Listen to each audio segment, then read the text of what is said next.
What makes an athlete tough? It's a long and subjective list. We think it's about longevity, overcoming adversity. It's about playing through numerous and grievous injuries, and being just plain old hardy to play against. Throughout the years and across the sport, some athletes have displayed near legendary fortitude in the face of adversity, overwhelming odds, and the ability of their bodies to withstand punishment. Messi, one of the world's best strikers, has excelled despite a laundry list of injuries throughout his career. He has sustained a metatarsal fracture, torn muscles, hamstring injuries, and stretched ligaments due to the fierce attention he gets on the pitch. In the face of all that, he has set numerous scoring records throughout his career. Nash has a medical condition so debilitating he has to lie down rather than sit on the bench so that his muscles and back don't tighten up. The name of the condition, spondylolisthesis, just sounds nasty. Yet the all-star guard and slam dunk Hall of Famer has been able to fashion a career that has spanned 3 decades and over 1,200 games.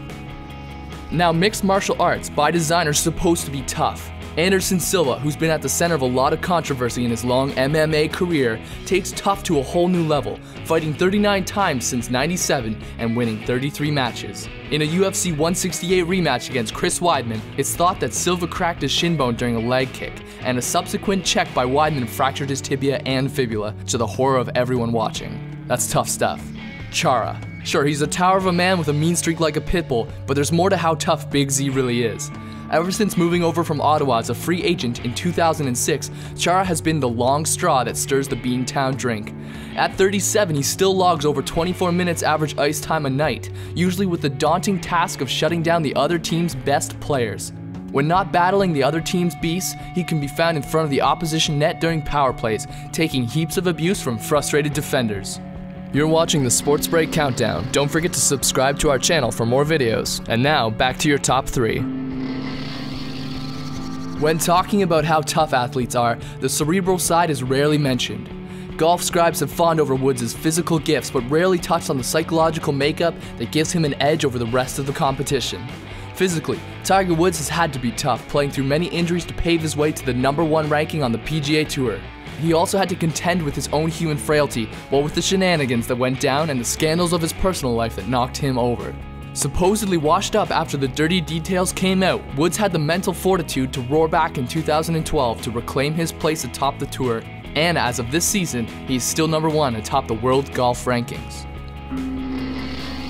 Never the biggest guy on the ice, our number 2, Steve Yzerman forged a career out of being the tough-as-nails leader for the Detroit Red Wings. The Hall of Fame center was also mentally tough, having had to shake off the doubts about his defensive game, mostly from coach Scotty Bowman, and his leadership capabilities prior to captaining Detroit to back-to-back championships in 1997 and '98.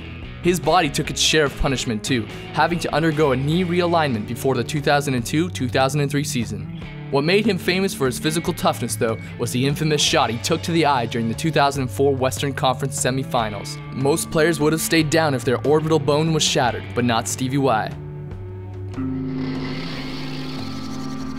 The fact that our #1, Peyton Manning, is still playing football at all is nothing short of miraculous. The Broncos' all-world quarterback, at 38, is still considered among the elite players in the game.